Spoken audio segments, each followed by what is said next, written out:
தமிழ் திரையுலகை ஸ்டுடியோக்குள்ள 4 சுவர்களுக்குள்ள இருந்து வந்த அந்த ஒரு நிலையை பச்சை பசேல்னு இருக்கக்கூடிய வயல்வெளிகளுக்கும் மண் வாசனை வீசக்கூடிய கிராமங்களுக்கும் அழைத்து சென்ற மாபெரும் புரட்சி கலைஞர் அப்படின்னு சொல்லக்கூடியவர் தாங்க இயக்குனர் இமயம் பாரதிராஜா.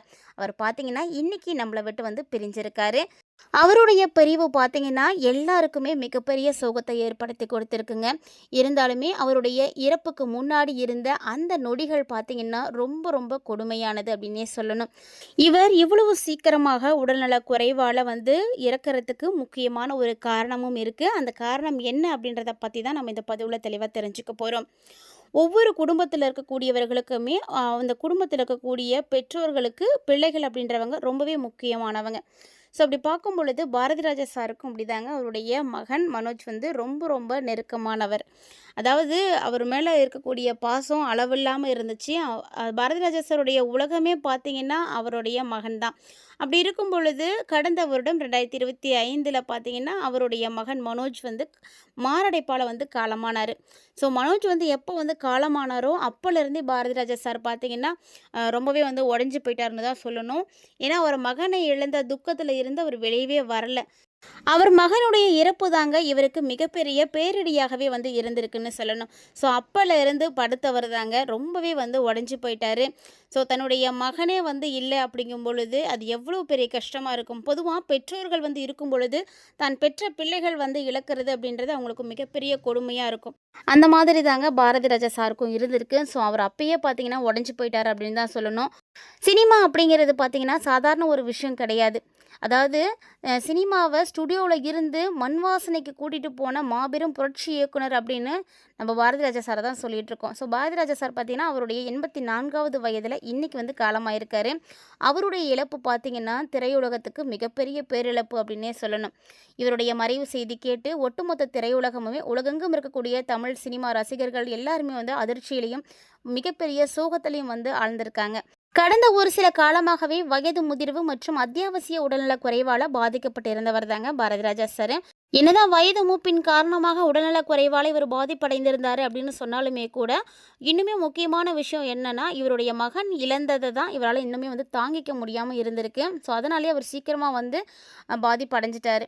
ஸோ அப்படிப்பட்ட அவர் பார்த்திங்கன்னா அதுக்காக தீவிர சிகிச்சைகள்லாம் எடுத்துகிட்டு இருந்தாலுமே கூட அவருடைய சிகிச்சை பலன் இல்லாமல் இன்றைக்கி காலையில் சென்னையில் இருக்கக்கூடிய அவருடைய இல்லத்தில் சிகிச்சை அளிக்கப்பட்டு வந்த வேளையில் சிகிச்சை பலன் இல்லாமல் உயிரிழந்திருக்காரு. தமிழ் சினிமாவினுடைய போக்கையே மாற்றி எழுதிய ஒரு சகாப்தம் தாங்க பாரதிராஜா சார். அவர் இன்றைக்கி அவருடைய வாழ்க்கையை நிறைவு செய்திருக்காரு. அவர் வாழ்ந்த வாழ்க்கையில் பார்த்திங்கன்னா மிகப்பெரிய சாதனைகளை செய்திருக்காரு. நிறைய விருதுகள் வாங்கியிருக்காரு. அதாவது தன்னுடைய தனித்துவமான முத்திரையால் தமிழ் திரையுலகத்தையே ஒரு மிகப்பெரிய உயரத்துக்கு உயர்த்தியவர் தான் பாரதிராஜா சார்னு சொல்லணும். அதாவது உலகத்தரத்துக்கு உயர்த்தியவர்னு கூட இவர் சொல்லலாம். திரையரங்குகளில் அதுவரை இருந்து வந்த நாடகப்பாணி சினிமாவையெல்லாம் உடைச்சிட்டு தமிழ் சினிமாவை தமிழ் திரையுலகில் ஒரு புதிய புரட்சியை ஏற்படுத்தி கொடுத்தனார். அது மட்டும் இல்லாமல் அதை தொடர்ந்து சிவப்பு ரோஜாக்கள், அலைகள் ஓய்வதில்லை, மண் வாசனை, வேதம், புதிது, முதல் மரியாதை, பசும்பொன், கருத்தம்மா, பொம்மலாட்டம் மற்றும் கிழக்கு சீமையிலேயே உள்ளிட்ட பல படங்களை ஏற்றிருக்காருங்க. தமிழ் சினிமாவினுடைய இயக்குனர் இமயமாக அசைக்க முடியாத சிம்மாசனத்தில் இருந்தவர் தான் பாரதிராஜா சார்.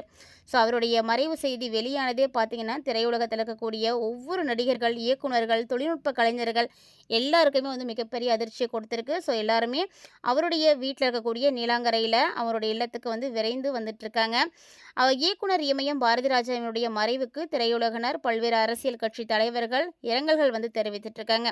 இவருடைய இறுதிச் சடங்கு பார்த்திங்கன்னா இன்னும் வெளியாகலை. ஸோ எப்போ பண்ண போகிறாங்க, என்ன மாதிரியான சடங்குகள்லாம் இருக்குது அப்படின்றத பற்றி இன்னமும் எதுவும் வெளியாகலை. ஸோ அதெல்லாம் என்ன வெளியாகும் அப்படின்னு எல்லாருமே எதிர்பார்த்துட்ருக்காங்க. பொதுவாக கதாநாயகன் அப்படின்னாலே அழகாக கோட் சூட் போட்டு அணிந்து வரணும் அப்படின்ற ஒரு இலக்கணத்தையே உடைத்தவர் தாங்க பாரதிராஜா சார். இவர் பாரதிராஜா அப்படின்னு மாறுறதுக்கு முன்னாடி சின்னசாமி அப்படின்ற ஒரு பேரில் தான் இருந்திருக்காருங்க. ஸோ இவருக்கு நாடகம் நடிக்கிறதில் ரொம்பவே ஆர்வம் இருந்திருக்கு. சின்ன வயசுலேருந்தே அவருக்கு நாடகம் நடிக்கிறதுலையும் பார்க்குறதுலையும் ஆர்வம் இருந்ததுனால ஸோ அதுக்காக அவர் எடுத்திருந்த ஒரு முக்கியமான முயற்சியில் முதல் முறையிலேயே பார்த்திங்கன்னா கங்கை அமரன், இசைத்திறமையால் வலம் வந்த இளையராஜா சார், பாஸ்கர் இவங்க எல்லாத்தையுமே சந்திக்கக்கூடிய வாய்ப்பு அவருக்கு கிடைச்சிது. ஸோ கலையில் ஆர்வம் இருக்கிறதுனால எல்லாரையுமே வந்து அசுர வேகத்தில் நண்பர்களாக்கிக்கிட்டாரு. ஸோ கம்யூனிஸ்ட் மேடைகளில் பாவலர் வரதராஜோடு இணைந்து பாடி வந்த இளையராஜா குழுவினர் பாரதி ராஜா இயக்கிய ஊர் சிரிக்குது, சும்மா ஒரு கதை போன்ற புதுமையான நாடகங்களுக்கு மதுரையில் வந்து பின்னணி இசை வந்து வாசிச்சிருக்காங்க. அதுக்கப்புறமா தான் சென்னைக்கே வந்திருக்காருங்க. ஸோ சினிமா வாய்ப்புகள் அவ்வளோ சீக்கிரமாக வந்து கிடைக்காது. எந்த ஒரு நடிகராக இருந்தாலுமே வந்த உடனே வந்து கிடைக்கவே கிடைக்காது. சாப்பாட்டுக்கே வந்து கஷ்டப்படக்கூடிய நிலையெல்லாம் வந்து அவர் இருந்திருக்காரு. இதுக்கிடையில் இளையராஜா, கங்கை அமரன், பாஸ்கர் இவங்க எல்லாருமே வந்து சென்னை வந்தப்போ எல்லாரோடய இருந்த நட்பு பார்த்திங்கன்னா ரொம்ப பழக்கமானுச்சு. அதனால் அவங்க கூட பார்த்திங்கன்னா எஸ்பிபி சாரும் வந்து இணைஞ்சப்போ இவங்களுடைய நட்பு ரொம்ப பலமானுச்சு. ஸோ பிரபல இசையமைப்பாளர் ஜி.கே. வெங்கடேஷிடம் இளையராஜா உதவியாளராக வந்து சேர்ந்துக்கிட்டாரு. அதுக்கப்புறமா இளையராஜா சார் வந்து வெங்கடேஷ் சார்ட்ட சொல்லி கங்கை அமரனை வந்து கவிஞர் கண்ணதாசன்ட்ட வந்து சேர்த்து விட்டாங்க. அதே மாதிரி தான் பாரதி ராஜா சாரையும் கண்டக திரையுலகினுடைய அசுர இயக்குனராக இருக்கக்கூடிய புட்டண்ணா கனகலிடம் வந்து உதவியாளராக வந்து சேர்த்து விட்டார். ஸோ புட்டண்ணா கனகலால்கிட்ட இவர் போனதுக்கு அப்புறமா இவருடைய திறமையை வந்து நல்லா வந்து வளர்த்துக்கிட்டாருங்க. பாரதிராஜனுடைய திறமையை வந்து மெச்சி கேஆர்ஜி அவருக்கு சொந்த வீடு அப்படின்ற ஒரு படத்தை இயக்கக்கூடிய வாய்ப்பையும் வந்து கொடுத்துருக்காங்க. ஆனாலுமே இவருடைய படம் பார்த்தீங்கன்னா அவருக்கு சரியாக கை கொடுக்கல அப்படின்னு தான் சொல்லணும். ஆனால் கொஞ்சம் கூட சோர்ந்து போகாமல் அயராது வந்து பாடுபட்ட பாரதி ராஜா சார் பார்த்தீங்கன்னா திரும்பவும் வந்து நிறைய விஷயங்களை வந்து செய்தார். ஸோ மயில் அப்படின்ற கிராமத்து கதையை வந்து இவரே ஏற்றினார். கதை பிடித்து போனதுக்கு அப்புறமா தான் 16 வயதினிலேயே அப்படின்ற ஒரு படத்தை வந்து இயக்கிறதுக்கான வாய்ப்பு இவருக்கு வந்து கிடைச்சிது. 1977 செப்டம்பர் 5 வெளியான 16 வயதினிலேயே பார்த்தீங்கன்னா தமிழ் திரையுலகத்தினுடைய போக்கையே வந்து அசுரத்தனமாக வந்து மாற்றி கொடுத்ததுன்னு சொல்லணும். அது வரைக்கும் யாருமே பார்க்காத மாபெரும் வசூல் சாதனையை வந்து இவர் தாங்க படைச்சு கொடுத்தாரு. முதல் படத்திலேயே சிறந்த இயக்குனராக தமிழக அரசினுடைய விருதையும் பாரதி ராஜா வந்து தட்டி சென்றார். அது மட்டும் இல்லாமல் அடுத்தடுத்து அவர் நிறைய படங்களை வந்து எடுத்தாருங்க. ஸோ அந்த படங்கள் எல்லாமே வந்து ரொம்ப ஹிட் கொடுத்துச்சு அப்படின்னு தான் சொல்லணும். சிவப்பு ரோஜாலாம் வந்து பயங்கரமான ஹிட் கொடுத்துச்சு அவருக்கு. மேலும் படத்துக்காக பார்த்தீங்கன்னா சர்வதேச மேடைகளை போனார், நிறைய விருதுகள் வாங்கினார். சொல்லப்போனால் கிட்டத்தட்ட அவர் எல்லா மொழிகளிலுமே நிறைய படங்கள் வந்து ஏற்றினாருங்க. தமிழ், தெலுங்கு, ஹிந்தி அப்படின்னு மொத்தமாக 44 திரைப்படங்களை வந்து இயக்கி அசுர சாதனை படைத்தார். இதில் 12 படங்களுக்கு அவரே கதையும் எழுதியிருக்காரு. அது மட்டும் இல்லாமல் முதல் மரியாதை காவியம், அதே போல் அவங்க அம்மாவோட பேரில் கருத்தம்மாவோட பேரில் வெளிவந்த கருத்தம்மா படம் இதுக்கெல்லாம் வந்து தேசிய விருதே வந்து கிடைச்சிதுங்க. ஸோ தன்னுடைய தாயை வைத்து எடுத்த இந்த ஒரு படத்துக்கு தேசிய விருது கிடைத்த போது டெல்லி மேடைக்கு போய் இந்திய ஜனாதிபதி கிட்ட வந்து விருது வாங்கினார். ஸோ இந்திய சினிமாவே வந்து நெகிழ்ந்து போனது அந்த ஒரு தருணத்தில். இப்படி பல்வேறு விதமான படங்களை இயற்றிய அவருடைய பிரிவு பார்த்திங்கன்னா தற்போது மிகப்பெரிய ஒரு வருத்தத்தை எல்லாருக்குமே ஏற்படுத்தி கொடுத்துருக்கு.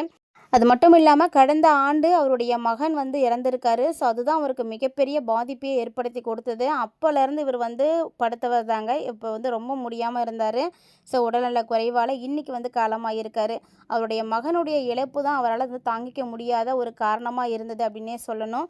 அவருடைய இழப்பு பார்த்திங்கன்னா இன்றைக்கி திரையுலகத்துக்கே மிகப்பெரிய பேரிழப்பு.